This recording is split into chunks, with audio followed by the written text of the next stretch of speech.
Hey guys, MC Stu here. Today I want to talk to you about my 4 top picks for C-Store ships, along with the traits that go with those.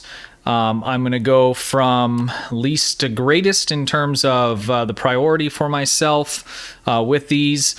These are primarily going to focus on good ships that have good traits, generally around energy weapon builds of some kind. So again, not science nor torpedo. I kind of went all around with this when I was looking at which ones I was going to pick for my top 4. The main reason for that is there are some very, very good traits in this game. Many of them are very good. Starship Traits. What I was trying to avoid is number one, traits. What I wanted was traits that were universal, so they would be usable on pretty much any kind of energy weapon build, and traits that didn't require a whole lot of special circumstance. The number 4 ship that I'm going to start with, it kind of has a little bit of that, and we'll look at that and kind of go through. But I didn't want traits where you needed to stack up a whole bunch of other abilities, or again required some sort of special circumstance. So on my free-to-play, these are the ships that I've been slowly, being able to collect over time with some of the event coupons and those kinds of things. I am going to stick to C-Store ships. There are a couple that will get an honorable mention at the end. One is in the C-Store, the other one is a Lobby ship, and we'll touch on that once we get there. So let's go ahead and jump right into it here. So the first one is going to be the Shen pilot Escort. It's a pretty decent ship. That's part of the reason it's lower down on the list, because it's not very tanky at all. It's very small, being obviously that it's a pilot ship.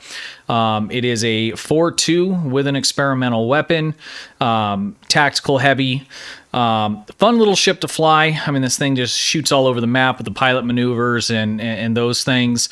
And so this one, it kind of went off and on my list. Number one, because the ship is okay, but the trait is very good.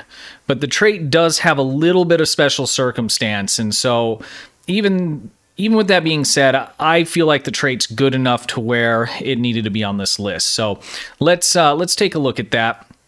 The trait that this ship comes with is Strike from Shadows.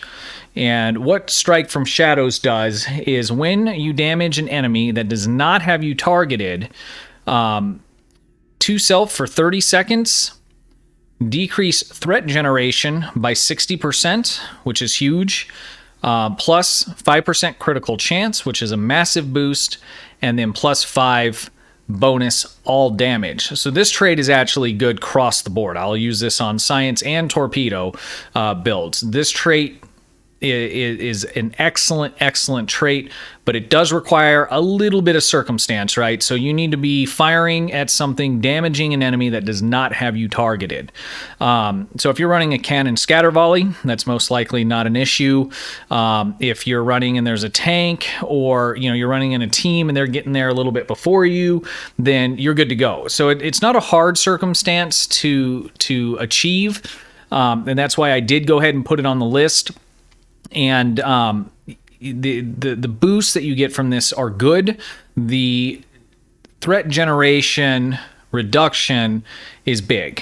So I'm going to get into this in a whole nother video where we're going to look at survivability. I focus a lot of my builds around getting the threat dropped from me, or using some sort of decoy, or some sort of a cloak-like mechanism that essentially makes the bad guy stop shooting at me. The reason for that, and I don't want to go way into it because that's going to be for the next video, but when you're getting pounded by enemies, unless you're built as a tank or with some mega heals, your heals aren't going to help you if they're continuing to pound you. What you need to be able to do is drop that threat generation, get them to pay attention to someone or something else, so that you can get away and then start to recover. So running this trait is going to keep that threat generation down, quite a bit down. The other boost that it gets the 5% critical chance is an excellent boost. I would slot any console, take up a whole slot if it gave me that kind of a boost. And then bonus damage is a Cat 2 damage. And what that means essentially is that it's being calculated after all your other boosts are taken into an account. So essentially 5-6% bonus damage on average is going to equal 30 to 36% of Cat 1 damage. So it's like having a whole nother tactical console on your ship. So that's number 4. Okay ship. Very good trait. Does require a little bit of circumstance in order to get that to proc. Next on the list is going to be the Andorian Thousand Pilot Escort. This is a great ship. Trait is very solid. It is also a pilot ship like the last one, but this one is a 5.2, which makes it very, very nice for doing cannon builds, doing beam overload, or even doing or beam overload with dual beam banks, or even beam array build on this ship. I think the forward firing fits it better because of the extreme maneuverability that it has. It also has an experimental weapon. Solid tactical ship, forward facing, in my opinion, would be the best role for it, and quite a bit of fun to fly with using those pilot maneuvers. The trait it comes with is Promise of Veracity. And what this does is this is one that doesn't require any circumstance other than you playing the game, essentially. So what it gives is plus 4% bonus weapons damage. And again, this is a bonus, so this is a good number here at 4%. For the duration of combat, whenever you use a pilot ability, or most importantly and easily, a tactical bridge officer ability. So every time you click cannon scatter volley, beam overload, and on some of these builds you can mix some of that stuff just a bit. An Omni in the back, you have plenty of tactical room in your bridge officer seating, and having a beam overload 1, even though that's not like the highest tier, it's going to proc this and give you 4% additional bonus damage. And then if let's say it's a cannon build, you got the cannons on the front, you're using cannon scatter volley or rapid fire, and that's also boosting this for the duration of combat. You can boost this every 4 seconds. So if you really want to build it up, you just kind of space those out a little bit as you're clicking them, and it'll stack up to 5 times. That's plus 20% bonus damage you're going to carry through combat. And if you even just have those 2 capabilities there, you're talking about within the first 30 seconds being able to get the maximum bonus out of this trait. It's excellent, and it doesn't require any other kind of special circumstance other than just activating your bridge officer tactical abilities. Excellent trait. Highly recommend the ship. It is quite a bit of fun to fly. I personally think it looks cool. There are some other variants for the other factions. You'll have to if you just look up the trait, you'll be able to see what they come off of. I'll put links for each of the traits in the description below. When you click on those, it'll give you a list of all the ships that you can get. So there may be some with slightly different configurations, might look a little bit different, and might fit your fancy a little bit more. So take a look at those, and you'll be able to kind of pick the ship that you want to get the particular trait. So second on the list is going to be the Tactical Star Cruiser. I have too many ships here. It's right in front of my face the whole time. This is, in my opinion, a beautiful looking ship. I really like the look of this ship. It's a beam boat, broadsider. You can tank with this, beam overload, fire at will, obviously on the tanking side, or if you just like the fire at will, I don't recommend that unless you are tanking. But this ship is just a ton of fun. This gives you that more classic kind of feel with a larger ship, like the Enterprise, broadsiding the enemy, putting all 8 or 7 weapons on the enemy, and it just firing away. It's a lot of fun to fly. It's tanky. It has the command seating and the command abilities for the ship itself. Great ship, very versatile. This also has a advanced quantum slipstream, so it'll stay in slipstream longer than other ships, which is nice if you're running toward the galaxy or any of those kinds of things. The trait that it comes with is Supercharged Weapons, and I really like this. I like having a torpedo on my ship. Without having this trait, though, you actually have a lot more benefit of not having a torpedo, unless you have some other kind of set bonus or something like that, because a beam just continually firing with a 180-degree arc is going to do much more damage over the duration of a run or a mission excuse me, than a torpedo is going to. But with having this trait, that changes it up. So what this trait does, it stacks up to 3 times. Firing a torpedo gives you 1 stack of supercharge buff, or gives you 1 of the supercharged buffs. It stacks up to 3 times, and what it does is, this is for your energy weapon. So by firing the torpedo, you're going to get plus 10% damage. This isn't bonus damage. This is Cat 1, 10%. Total of 30 once it stacks, which is pretty decent. You're going to get plus 1.5 critical chance. So that's going to turn into what, 3, 4, 4.5%, which again is an excellent boost to that. And then 6.6% critical severity.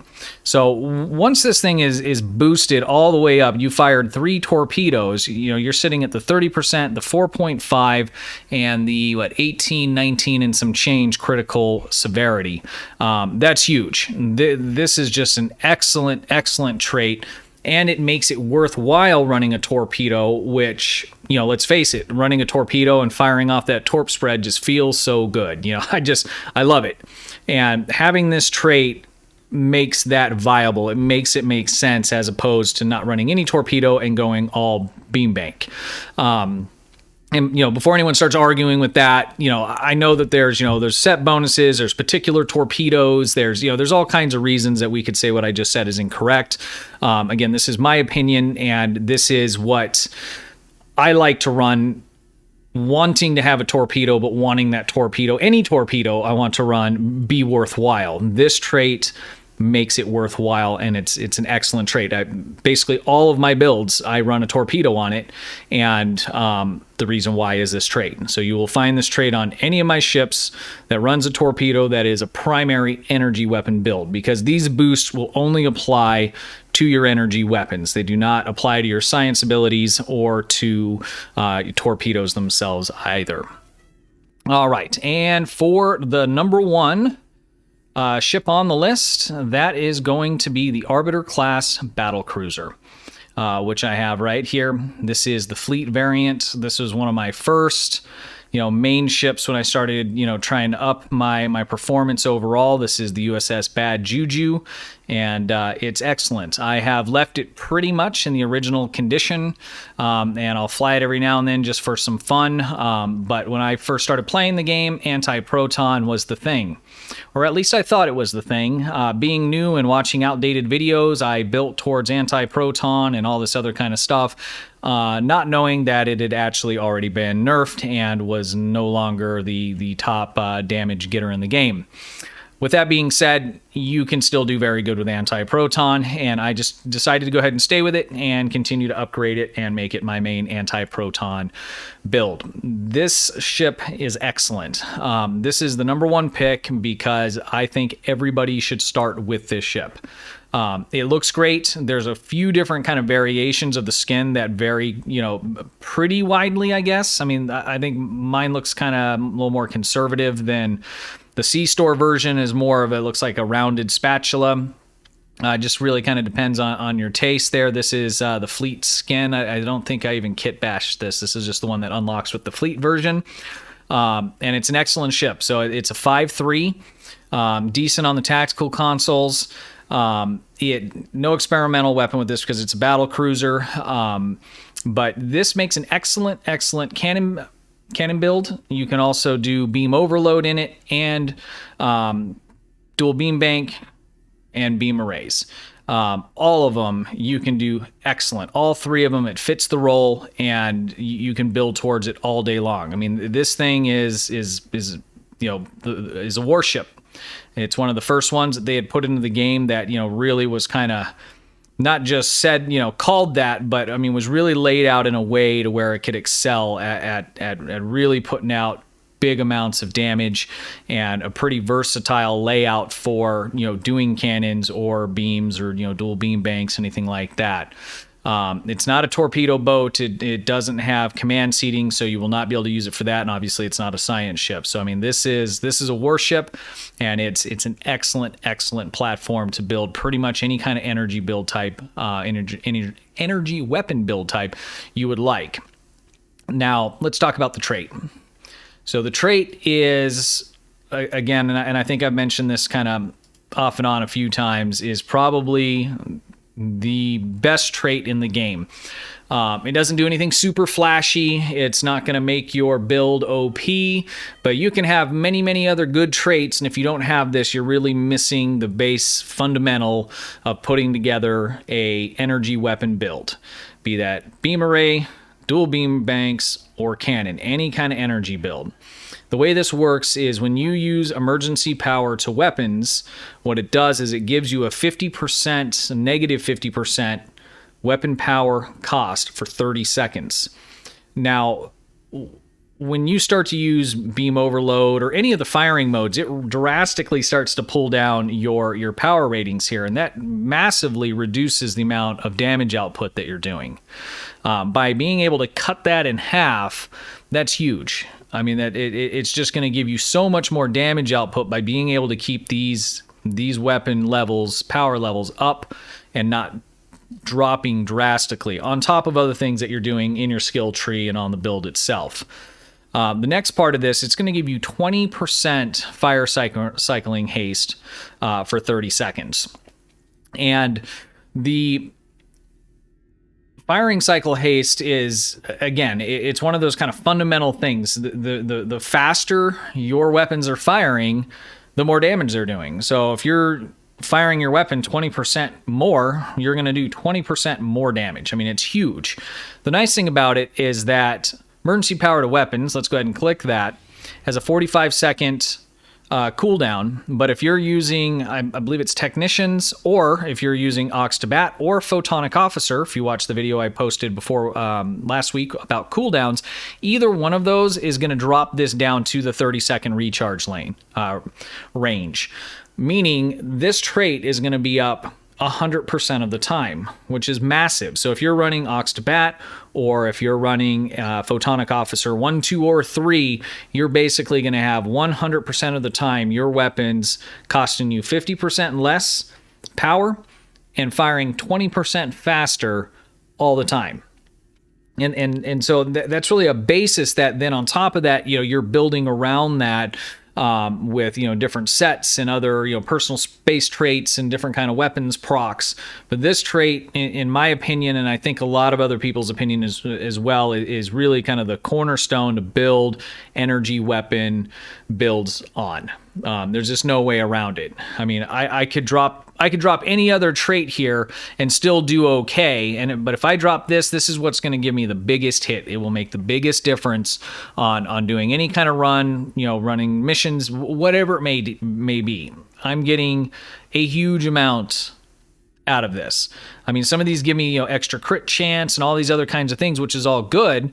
And you can see when you stack that, that's 20% more chance to get all of these because your crit chance is based on every time a fire cycle goes through. So the core fundamental of any kind of build, really, even torpedoes, I mean, the more you can fire faster, not only the more damage that you're going to do, but the more chances you're going to have for all the things that are in your build that proc on some kind of percentage.